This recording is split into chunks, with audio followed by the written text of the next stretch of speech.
Tonight, amazing stories of survival from a terrifying plane crash. What went wrong and what went right for so many to survive this. Gunshots, a chase, and a day-long standoff in a busy Toronto neighborhood. It's like you have a beautiful Monet and then you paint these lines across the Monet. Next week, major changes are coming to the night sky. Why scientists are sounding the alarm. The Force will be with you. And the latest Star Wars flick's latest controversy, sidelining a groundbreaking character. This is The National. Z-92-100 was in trouble at takeoff. Within moments, it plunged to the ground. The fuselage of the Kazakh airliner crumpled and torn like tinfoil. At least 12 people are dead, but there were 98 people on that plane. Carolyn Dunn's story of disaster tonight is also one of survival. A dramatic rescue of a baby boy discovered cradled in the arms of his injured mother. Amazingly, not the only story of survival. I was sitting next to emergency exit. Aslan Nazaraliev says from his seat he felt the plane first sway, then vibrate violently. Screaming, kids are crying, only sound of people panicking in the plane. The Fokker 100 commuter plane crashed, first into a concrete fence, then a two-story house. Nazaraliev says many seated around him in the wreckage were dead, but not all. We were lighting cell phone lights, so helping out each other, because there was a high risk of fire. Fortunate experts agree that the wreckage wasn't ignited by highly combustible jet fuel. The low-cost commuter flight was taking off from Kazakhstan's largest city, Almaty, to its capital. The fatal flight would last only 19 seconds.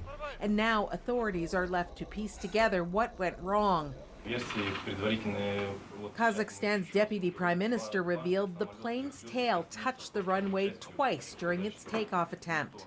Aviation expert Phil Seymour explains that could indicate the pilot was trying to adjust. Then potentially that they could pull the control wheel back so far that it causes a tail strike of the aircraft. Investigators will examine whether human error or mechanical failure played a role. Another possible clue? Survivors say the wings were icy when they scrambled out of the downed plane. Perhaps the black box recording reportedly recovered will solve the mystery. But one thing is already clear. It looks like it was very lucky that a lot more casualties didn't occur here. The dozens who survived this brush with death would surely agree. Carolyn Dunn, CBC News, London. There is a standoff underway about a half hour north of Toronto right now. An officer was shot at, and now the armed suspect has been barricaded inside a home for most of the day while police negotiate. As Lisa Xing reports, it started with just a traffic stop. Guns drawn, York Regional Police surrounded this house in a quiet suburban community. As the hours passed, the crowd grew. Canine units, tactical teams, negotiators, and helicopters. It all started around the corner at this gas station around 10:30 this morning. An officer made a routine traffic stop here. The driver started shooting at him with what police believe was a handgun. I just hear a bunch of loud bangs. To be honest, I wasn't sure what it was, but I look outside. I see a unmarked police car pull up right in front of the shop. He's holding an assault rifle, and then I see this green or beigeish, greenish SUV pull out of the gas station, just speeding down the road. Police say the suspect fired at and damaged several other cars in the process. Fortunately, the officer was not injured, and fortunately, there were no injuries to anyone else in the community. For something like this, where we do have a suspect who was willing to actually fire shots in the middle of the day in a very busy, crowded area, that's a very dangerous and concerning type of situation. The man drove to this house and barricaded himself alone inside. Police did not say whether he lives there. As they tried to negotiate his surrender, they evacuated some houses nearby. One resident we spoke with by phone saw police move in. And then there's a few men right in the house in front of us. So I assume that they're looking at a house from different angles. My dog has been freaking out. She's whining and stuff and pacing because she knows something's wrong, right? And then my boyfriend and I were just kind of observing. I am in shock that it was right near my house, that I have such a clear view of it. So Lisa, you're outside that house in north of Toronto right now. Can you give us a sense of what's happening around you? Definitely, Adrian. Still quite a lot of activity here, not just from police with their tactical units as well as canine units, but also neighbors that have come out throughout the day and the evening as well, curious to know what's going on down the street. But we're not getting a good sense of when exactly this incident will wrap up, so we're continuing to monitor the situation. But what we can tell you is the Special Investigations Unit has been called in and is investigating. That's the SIU. It investigates any situations police are involved in that involve serious injury or death. So it is possible the man has been injured in the shooting earlier today. Adrian? All right, Lisa Shing at the scene of that standoff for us there north of Toronto. Thank you, Lisa. Winnipeg was on track for a new homicide record for much of 2019. It is well over that terrible line now after a killing on Christmas Day. This is the 43rd homicide of 2019. Terrible year for the city. And that 43rd homicide, a man police found collapsed on the sidewalk who later died of his injuries. Gang involvement is suspected. Winnipeg's previous sad record was 41 homicides. That was set in 2011. There is another Winnipeg death that really rattles today, only we don't yet know what happened to 26-year-old Kelly Fraser. It's the measure of her short, impressive life that people across this country are thinking of now. Her Inuk versions of pop hits got noticed, her own songs got a Juno nod, and her work in remote corners of Canada's north changed lives. Karen Pauls has the reaction to that loss and that legacy.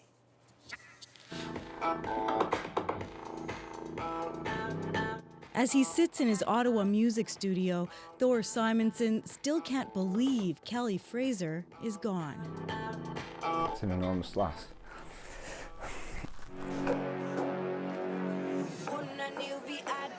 Simonson produced Fraser's Juno-nominated album Sedna, but he was more than a producer, he was her friend. She was a beacon of hope for many. She gave voice to her people, many who couldn't speak. She spoke for them. Simonson and Fraser did workshops in remote communities, teaching songwriting and music production skills to young people. It was her life vision was to inspire other young Inuit to follow their dreams. As news of Kelly Fraser's death spread, friends and fans were shocked and devastated. Senator Murray Sinclair described her as one of our young heroes with an important message for young Indigenous women and girls. The loss of Kelly is a huge loss. Rhonda Head is a Cree musician who met Fraser at the Banff Centre for the Arts last month. Her most inspiring message that I believe was singing in her own language, in her Inuk language. Just last year, Fraser received an Inspire Award for using pop music to strengthen Inuit culture and language, and for sharing her personal struggles with substance abuse and her father's suicide.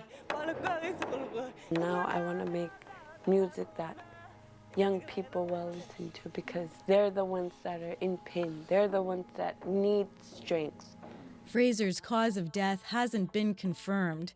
She was working on a third album called Decolonize, which was set for release in 2020. And I believe that this country and this whole world needs to hear my music so we can heal together.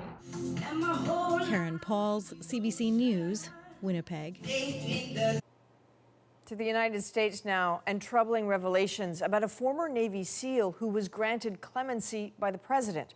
Eddie Gallagher was convicted of posing for a picture with a dead body. Earlier this week, the retired Special Operations Chief and his wife posed for pictures of a different kind as guests of Donald Trump at Mar-a-Lago.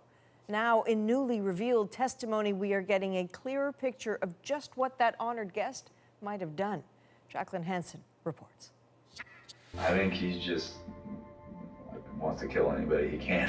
Disturbing, vivid claims made by Navy SEALs against their own platoon chief, Edward Gallagher.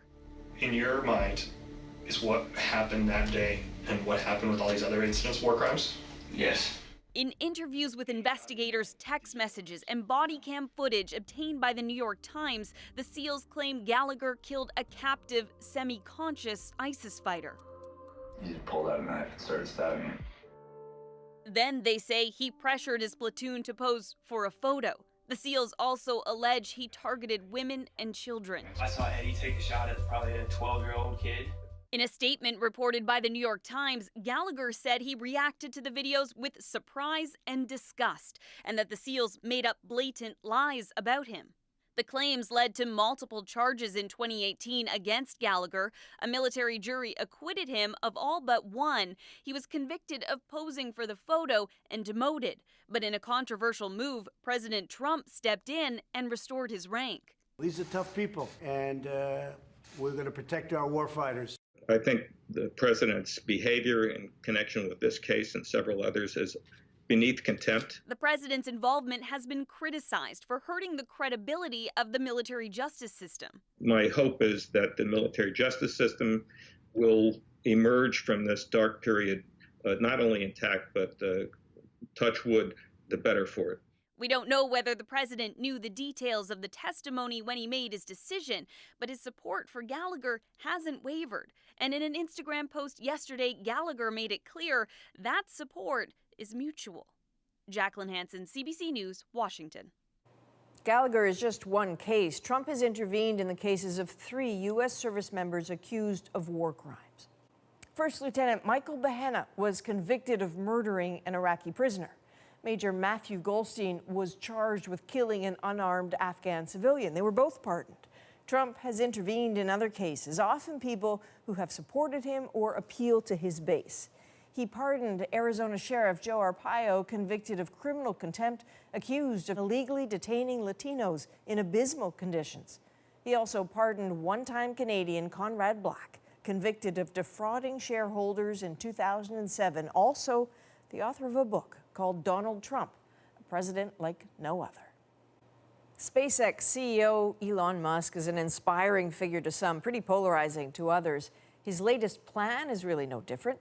Starting next week, his company will launch thousands of satellites into space to connect the world. But as Sarah Levitt tells us, those hunks of metal could change how we see the night sky forever. Ignition, liftoff. SpaceX is ramping up its satellite project. It's called Project Starlink, promising global high-speed internet access, cheap and available just about anywhere on the planet. Sounds like good news for many, except for space researchers, because to make it happen next Friday, SpaceX will start sending 60 satellites into space every few weeks. So these things are sort of streaming by while we're looking at our galaxies and stars, and they leave these luminous trails. According to the United Nations, there are about 2,200 satellites orbiting Earth right now. If SpaceX has its way, there could be as many as 12,000 more satellites in space in the next 5 years. This Canadian astronomer says to see the galaxies she studies, sprawling systems of stars, interstellar dust, and more, she has to look past those satellites. It's like you have a beautiful Monet, and then you paint these lines across the Monet. You can still sort of see the Monet behind, but you're missing all the information that the lines are painting over. In Hungary, Gaspar Bakos has been looking at the sky from the Piszkesteto Observatory. We can see the universe. We're just so lucky, and we're screwing this up. If space fills up with satellites, he says, the night sky as we know it will be gone. Imagine you sit down at a campfire and all you see on the sky is satellites trailing across, and you can't even point out the Big Dipper to a kid. SpaceX says it's working with scientists to find solutions, including testing out paint that dampens the reflectivity of its satellites. For Wallet, the idea of internet access for all is a worthy cause, but not if it comes at the expense of our view of the universe. Sarah Levitt, CBC News, Montreal. From a controversial battle over space to the latest controversy around Star Wars. The rise of Skywalker topped the Christmas box office this week, but the apparent fall of a lead character of color in the iconic franchise, practically erased from the narrative, has sparked a backlash. Salima Shivji has more on the sidelined star. As fans rush to see the new Star Wars film, excitement turned to disappointment for many. Not fighting what we hate, saving what we love. That a formerly prominent character is reduced to an afterthought. Rose Tico may have made it into the trailer for The Rise of Skywalker, but the character gets only slightly more than a minute of screen time in a movie that's more than 2 hours long. I would just say it's very obvious and kind of jarring, you know, if you've seen the previous one, and how much she was an integral part to the plot and just sort of the ideas and ideals of the movie. That shift prompted outrage on Twitter, a hashtag Rose Tico deserved better trending. Calls for a brand new series centered around her alone, bolstered by the director of Crazy Rich Asians, lauded for its nearly all Asian cast. To add insult to injury, it seems there were more scenes shot of Rose and the main hero cut from the final version. It was really cool just to have feminine energy on set. Oh man, I wish I could tell you more, but I'm really excited for people to sort of see them interact. The actress who plays Rose Tico was the target of fierce racist and sexist harassment after the last Star Wars movie, so bad it led her to delete her social media presence. Some say sidelining her now looks like the Star Wars world capitulating to bullies. Even so, this latest controversy could actually reinforce calls for more meaningful change, even in long-running movie franchises. And so that is something that I think people will be looking at in the future, which is not just, do you have non-white people in your cast, but are they being allowed to drive the story? Are they the protagonists, or are they still supporting white leads? Questions that Disney and the other big studios are still grappling with. Salima Shivji, CBC News, Vancouver. The Red Rockets have been a part of Toronto's streetscape since the late 1800s. And with the new generation of streetcars rolling out, the last incarnation is being retired at the far too young age of 40. Olivia Stefanovich was among those taking one last ride. It's the end of the line for a part of Toronto's history. I'll miss seeing them around the city, like, 'cause this is what I grew up with. In the summertime with the windows open, best air conditioning you could ever have. The famed Cherry streetcars inspired artists over the years. That art took many forms. I'm a TTC skedaddler, got a socket from a big red rattler. But these big red rattlers, technically known as the Canadian Light Rail vehicles, would never have rolled without the advocacy of Steve Munro. The group I was part of, Streetcars for Toronto, the reason these cars even exist was that we were successful in convincing the city and the TTC to save the streetcar system in 1972. Munro rescued the cars from being swapped for subways. Since then, the city has grown, and the Red Rocket often finds itself grounded in gridlock. There's a demand for much more intensive service on the downtown routes. By streetcars? Service by streetcars? Yeah. More than 300,000 people rely on them to get around every day. After 4 decades, these iconic streetcars are being replaced with a new, more accessible fleet. So the low-floor streetcars are able to carry far more passengers, close to double, versus the CLRVs. Bombardier is building the replacements for about $1 billion. A handful are late, but the Toronto Transit Commission expects all 204 will be cruising through downtown streets in the coming weeks. As for the retirees, We will preserve one or two of the streetcars, and there are some other organizations that have also shown interest. There's an American Rail Museum, and there's also one here in Ontario that are interested in having some of those streetcars. Coming to a museum possibly near you, but not before one final trip down memory lane this weekend. Olivia Stefanovich, CBC News, Toronto. More news still ahead on the National, including a California community charging a fee for disposable coffee cups. Is that a plan moving north? And welcome to Toronto. The Blue Jays get a new star pitcher with a $100 million contract. We're back in 2 minutes.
Welcome back. Here's some stories we're watching tonight on The National. This is Julie Berman, a Toronto trans woman known for speaking out about violence against her community. Now she has become a victim, killed in an assault earlier this week. A 29-year-old man has been charged with second-degree murder. Oscar-winning director James Cameron is getting a promotion in the Order of Canada. Cameron will now become a Companion of the Order. That's the highest of the 3 levels, as will new inductee, former Prime Minister Stephen Harper. They're among the 120 recipients named today by Rideau Hall. I'm happy to be here, and I'm gonna make Toronto Blue Jays proud.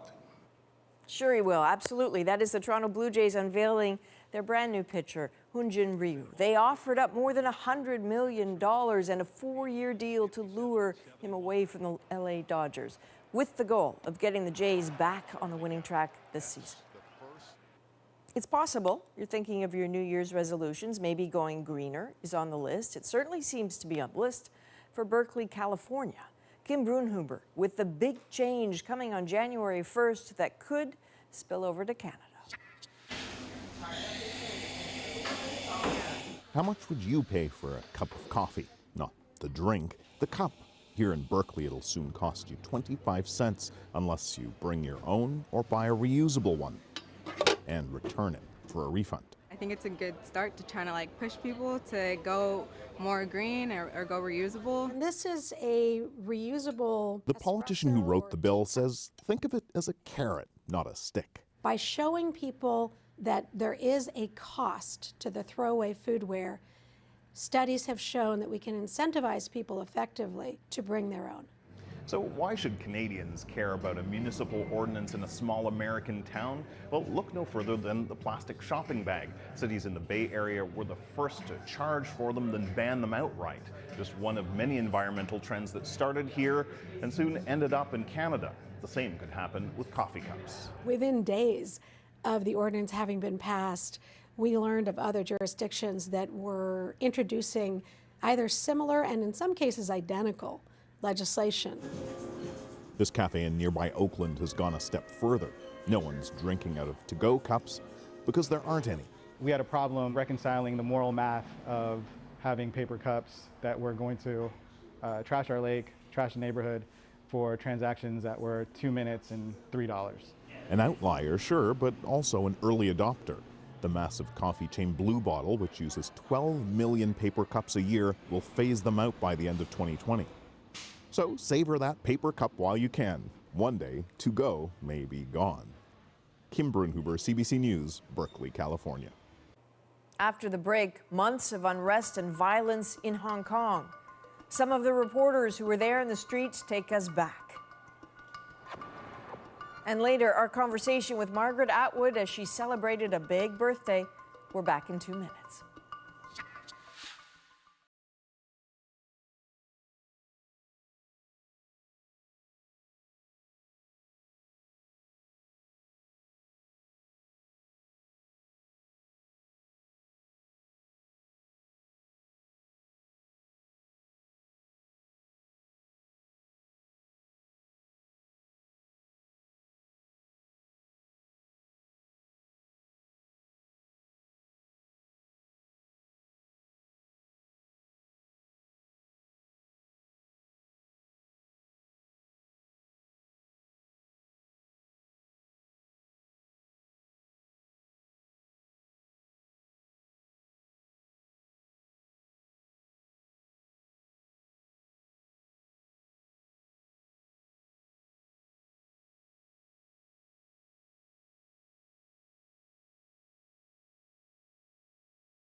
One of the biggest international stories of 2019 happened in Hong Kong. What started as protests against a bill that would have allowed for extradition to mainland China quickly became a bigger push for more citizen rights.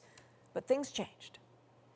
Night after night, police and protesters clashed in the streets.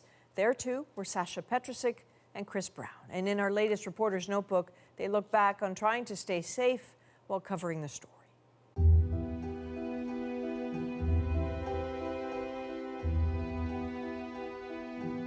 Being in the middle of the protest started out being fairly benign, but within a matter of weeks, certainly after the first couple of months of these protests, things really did become much more dangerous. Loads and loads of tear gas coming out. You can hear it puffing. The protesters are trying to send it back, to throw it back, but that's not being very effective. There was tear gas flying, there were rocks being thrown, and in some cases fire bombs by the protesters themselves. The police were becoming much more aggressive toward everybody, including journalists. So they were hitting people to get them out of the way with their clubs. They were firing tear gas canisters, in some cases at people's heads, or certainly at that level. This turned into really a battle between protesters and the establishment and the police itself. And the society was just split right down the middle. So standing in the middle of it, you really felt that it was a war zone. Hong Kong streets turned white again as tear gas that burns the skin coated protesters who refused to take down street barricades. In an instant, you have to grab your gas mask and put it on and then make an instant decision about what do you do. We spent about 2 minutes inside the tear gas zone and then we decided we had to get out of there because we could see that the police had water cannons. We could hear what sounded like rubber bullets being fired, and in fact that's what it was. It's a very bad place to be. I think for us, the scariest, most dangerous moment came one night in Kowloon. We saw this group of maybe 30 people or so up ahead, and the police began to chase them. But just as they got close, from outside of an alley came another huge crowd, maybe 300 or 400 people. One of the police officers fell. I thought he was going to get beat up, perhaps even killed. One of his colleagues pulled out his pistol and pointed it at the protesters and then fired up in the air. And at the time, that was the first use of live ammunition in this protest, and it marked a serious escalation. It did, however, buy the officers enough time to get back on their feet and then to run down the road, and they eventually locked themselves in a building and they had to wait for reinforcements to come. And this is where that very scary scene ended, with the riot police taking shelter in this building here. It was striking to me how fast things changed, how unpredictable it was, and ultimately how very dangerous it could have been. You know, describing Hong Kong and the situation there to Canadians doesn't seem that difficult. They grabbed Chris Young yesterday. He's a Canadian who spent his teens in Vancouver, his adult life in Hong Kong. And last night, he spent chained to a hospital bed after a heavy-handed arrest. And they feel that they almost have a duty to explain what's going on there. So they help me tell Canadians that story. Some 300,000 Canadians call Hong Kong home, and Global Affairs warns them to exercise a high degree of caution this holiday, as those clashes are expected to last well into the new year. Between Monday and last midnight, we arrested altogether 336 people. Anti-government protesters vandalized businesses that are seen as pro-Beijing over the Christmas shopping season. They are vowing to return to the streets in force for a mass rally on January the 1st. Next on The National, our interview with Margaret Atwood. On the year she lost her partner, turned 80, and published another bestseller. And snow in the desert, a powerful storm hit Southern California. We'll be right back.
Dangerous winter storms around the United States are wreaking havoc on the roads and at the airports as millions are heading home from the holiday. This is wonderful. This is like we're actually experiencing winter. Not always wonderful. It's not so often you see snow blanketing Southern California, but this nasty storm has taken many by surprise there, unleashing a triple punch of flooding, strong winds, and heavy snow. Meanwhile, there's an entirely separate winter storm in southwestern U.S. that is expected to barrel its way north here to Canada this weekend. And Environment Canada is already warning that the weather will rapidly deteriorate on Sunday afternoon in many parts of eastern and central Ontario.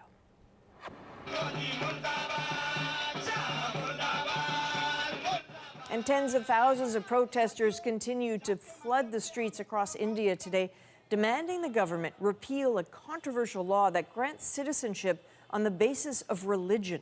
That law makes it easier for people of certain religions to become citizens, excluding Muslims. At least 23 people have been killed in nationwide demonstrations there in recent weeks. For decades, we have devoured her bestsellers and watched her fame spread throughout the world. Earlier this year, I sat down with Margaret Atwood, this remarkable woman who just keeps smashing through the benchmarks.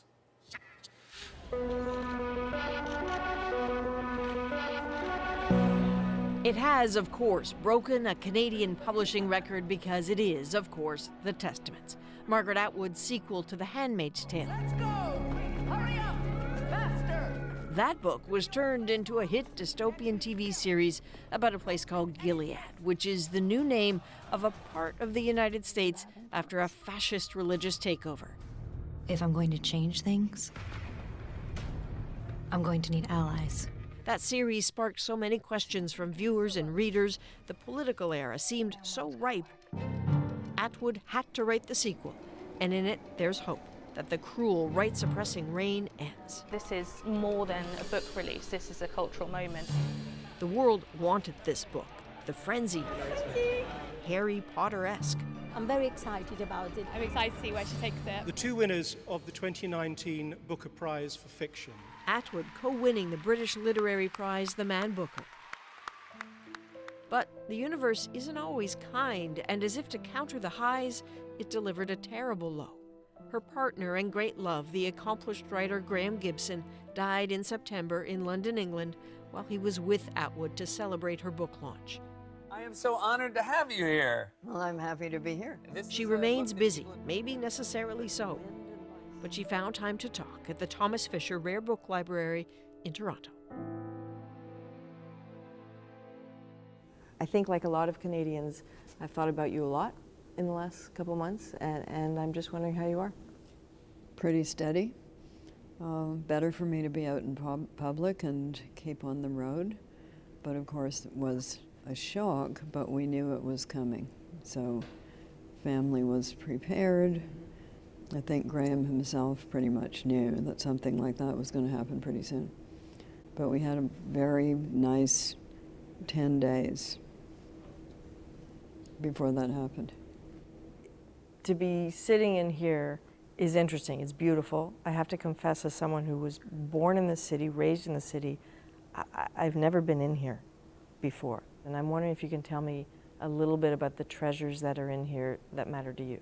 Among the things that are in here are my papers, which I donate to them on a regular basis. So of recent months, people have been going through the boxes of newspaper and magazine clippings that I made at the time I was writing The Handmaid's Tale. So they're going back and looking at what might have influenced it, what might have prompted it, what might I have been putting into that book from real life.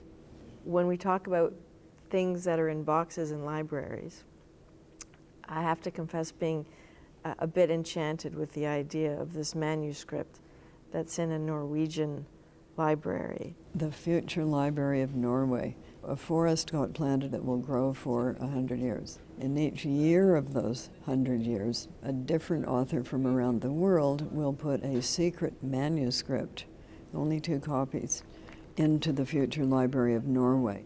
Be careful, it's the first. And in the 100th year, the boxes will all be opened, and enough paper will be made from the trees that will have grown to print the anthology of the future Library of Norway. And people will still be able to read, and people will still be interested in reading. Those are a lot of hopeful things.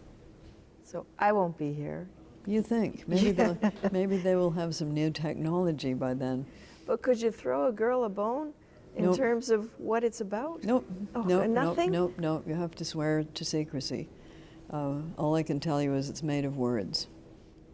On the Testaments, when you read it, when I read it, there's a moment that I feel like I'm reading the newspaper a little bit. It's so familiar, you know. Is it making too much of a presumption to say that the kickstart there was the inauguration of Donald Trump? No, it started before then. Mm-hmm. But you could see it coming. And you could see the things that the Republicans had been saying in the 2 elections before that time, the ones in which Obama won. And what are those things? Women should be subservient. If a woman is carrying a dead baby, she should just carry it until it comes out because they're like cows. It's not real rape if the woman has a baby, because if it's real rape, her body shuts down. Tell that to Bangladesh. There's just an appalling amount of ignorance. What is it about the book that made doing that important in the face of these sorts of conversations? For a long time, we seemed to be moving away from Gilead, especially in the 90s, right after the Cold War ended, and we were told it's the end of history, and now we'll all go shopping.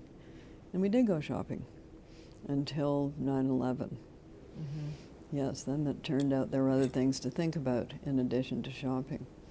And then the financial meltdown, and when there's uncertainty and a certain amount of chaos, people get anxious and frightened and are willing to trade certain civil liberties for somebody who will make the trains run on time.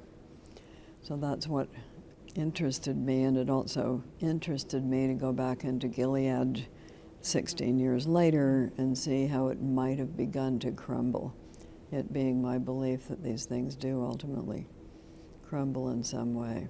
There's a lot that makes me smile when I read the Testament. So one of the things is that Canada is sort of seen as a sanctuary, and that makes me smile because I think a lot of Canadians presume that's what their country is. And then it isn't. Right. You're not going from imperfect land to perfect land. You're going from worst to less worst. Where do you see the fragilities in this country? I mean, you were on the road for a lot of the election. Yeah. But did you hear language, did you hear conversations or speeches that set off alarm bells for you? Oh, I think things got somewhat less civil than they have been in past years. But that's been happening across the board, and certainly in the United States and England. Politicians have been talking in ways that once upon a time they never would have spoken in those ways. Mm-hmm. It would have been considered unstatesmanlike. But there's a big signaler of that kind of vulgar language sitting in the White House. So it does set a tone. And does that tone flow north? You know what they say. When Washington has a cold, Ottawa sneezes. Of course it flows north. It is a one-way mirror that we're pretty much glued to. Mm-hmm. Some of the conversations that during the election I found kind of interesting, because I think a lot of people thought a woman's right to choose, same-sex marriage, that these were settled issues in Canada. They're not settled issues. They're settled for now. They can always be reversed. Do you smell a backslide? In this country, not so much. You'll notice who did not win the election. Mm-hmm. So not so much, but enough that you should feel somewhat apprehensive. I noticed, I think we all saw at the Man Bookers that you were wearing the Extinction Rebellion button. Yes, I absolutely was. And what draws you to this group in particular? Okay, this group, it was started by young people. There's a lot of them. They have the power to move the political needle. because any politician who can count must realize that soon this demographic will be voting. And if they pay no attention whatsoever to this planetary-wide event that is going to kill a lot of people and already has, and may ultimately finish off the human race, if they're not going to pay any attention to that, this large block of new voters will not be voting for them. Who inspires you at the moment? I mean, this group is inspiring. Yes, it's inspiring. But who else inspires you? Oh, how many do I have to pick? Then you'll say, That's who nice else? that And you what have about so them? many. No, I don't actually. Greta? Well, Greta Thunberg? yeah. In fact, I just got her little bookie, which I'm about to read. Yeah, she's very inspiring, and I love her answer to people who are pestering her about having Asperger's. She said, "It's a superpower." Good for her. I hadn't planned to ask you this, but I'm just, you're here and I can't help it. This month for you, November in particular, I guess you have what? You mean I'm going to turn 80? Well, there's that. My friends call it a roundy birthday. A roundy, it's got a 0 at the end. Correct. Yes. And I'm wondering if you at this age could pull a much younger you aside and say, look, I have a few minutes to let you know what's coming, what to watch for, what to enjoy, what I wish I'd been told. What would you tell her? What a weird question. I know, I'm sorry. You don't get that chance. And, you know, part of living life is not knowing. If you knew everything, it would be quite a different proposition. In fact, it would be number one, more boring, and number two, more depressing. It's that anticipation of not knowing what's in the big box with the ribbon on top. You know, if you already knew it, it wouldn't be fun. Your time, as always, is hugely appreciated. And thank you very much. Shortly after our interview, the Fisher Rare Book Library announced they will be displaying the original handwritten draft of The Handmaid's Tale. You'll be able to see it yourself between January and April of 2020. Time for a very quick break. When we come back, the science of music. What draws us to the same drum beats no matter where or who we are.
I'm dreaming of a white Christmas. Well, music seems to be one of the many things that bonds people this time of year, sometimes no matter who or where they are. That's not just about the season. It appears to be about science. Maybe it's about the rhythms of our heart or our lives, but a new study from Harvard confirms when it comes to how we understand music, we're more alike than different. Deanna Sumanak-Johnson tells us how.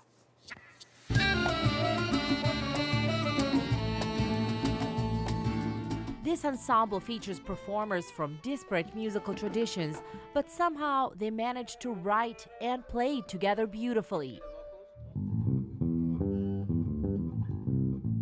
When I wrote my piece for the band, even though I'm from Mexico, I heard a sound from my colleagues from Iran and Pakistan that had a bit of a Spanish tone to it.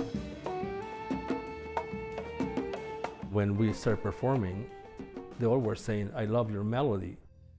Now there's a major Harvard study that says there's a reason they sound so harmonious.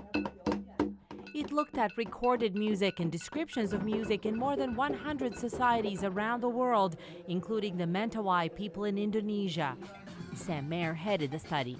In the face of an enormous amount of diversity, which makes music sound so interesting wherever you find it in the world, there are still deep regularities. Among the 14 common occasions where music is used around the world, expression of love for another person, lullabies for infants, and dance music. The study also found that there are strong similarities in speed or tone of songs that are used for the same purpose. So that means that people have some intuition when they hear a lullaby from a foreign culture, they have some intuition that that's actually a lullaby. That claim stirred up some controversy in the academic world, where it was long regarded each culture's music was as unique as a fingerprint. Certainly the Kune Orchestra members don't feel they can always accurately guess what their colleagues' native songs mean. Dimitri from Greece, and there's Padide from Iran. Every time when I even hear their instruments or their songs, and even if it's a love song or, it brings that heavy sorrow to me, Sam Mayer says cultural misunderstandings do happen, but he still thinks the essence of his study tells us something positive. There's something sort of unifying about the fact that there are minds in each of these societies that are making the music that we're studying. And there's something quite similar about the minds of many different societies. And in a world divided, that strikes the right chord for many people. Deanna Sumanak-Johnson, CBC News, Toronto. Still ahead on the National, a fish feeding frenzy off the coast of British Columbia. It's a bit hard to say. What's attracting all these seagulls to the waterfront? Well, that's our moment. Next.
If you live by the sea in White Rock, British Columbia, you have likely seen your share of fish.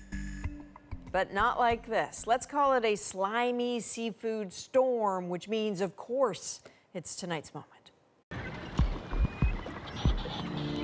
That BC waterfront is neither bubbling nor boiling. It is, in fact, brimming with what's believed to be northern anchovies. I was visiting my mom for the holidays and taking the dog for a walk on the beach. Brock McLaughlin was gobsmacked when he took this video. Yeah, like it was like a holy S moment. I couldn't believe it because I've never seen something like that before.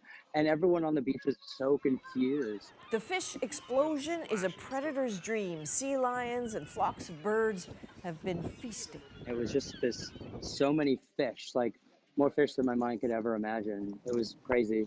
A local conservation society has been transplanting grass to promote fish spawning there for 20 years, but has no explanation why this year has belched forth a writhing Piscean mass so thick it blurs the line between nature film and horror film.